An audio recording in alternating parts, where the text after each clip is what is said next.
زرد پتوں کا بن میں فائنلی بہار آ ہی گئی۔ میمونہ نوفل کی بیوی بن گئی اور اس نے بہت ہی ہائی ڈسٹنکشن اور 18 میڈلز کے ساتھ اس نے اپنا MBBS کمپلیٹ کیا، اور وہ اتنی خوش ہو گئی، اتنے جذبات سے بھرپور ہو گئی کہ ایک لفظ بھی نہ بول پائی۔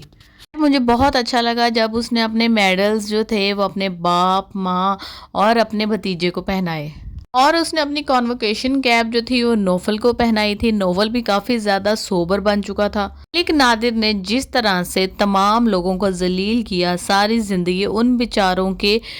غریب ہونے کا تماشا بنایا، اور جس طریقے سے ان کی بچیوں کی جان اور مال کی حفاظت تک نہیں کی اس نے، حالانکہ اللہ تعالیٰ نے اس کو اتنے بڑے رتبے سے نوازا تھا۔ خیر، ایسا شخص اسی طرح کی انسلٹ کا مستحق ہوتا ہے، کیونکہ جب لوگوں کو شعور آتا ہے تو پھر وہ اس قسم کے لوگوں کی اپنے اوپر حکمرانی کو قبول نہیں کرتے ہیں۔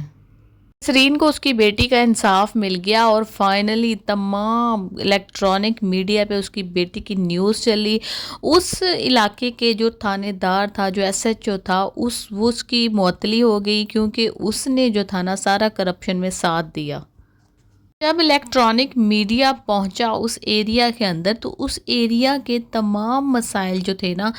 وہ لوگوں کی سامنے آئے، لوگوں کے سامنے اجاگر ہوئے کہ اتنے چھوٹے چھوٹے گاؤں میں کتنے بڑے بڑے مسائل ہوتے ہیں۔ خیر جی، مینو اب MBBS کر چکی ہے، اور اس نے شرط رکھی تھی نوفل سے کہ جب وہ MBBS کرے گی تو اپنے ایریا میں جا کر کلینک کھولے گی اور وہاں کے لوگوں کی خدمت کرے گی، تو وہ وہاں پہ اب کلینک کھولے گی۔ اور دوسری بات اس نے یہ شرط رکھی تھی کہ اگر میری صحت اجازت دے گی تو میں بچے پیدا کروں گی، اگر میری صحت اجازت نہیں دے گی تو تم میرے اوپر فورس نہیں کر سکتے۔ یعنی کہ وومن رائٹس کا دکھایا گیا ہے کہ عورتوں کو اس کا شعور ہونا کتنا ضروری ہے۔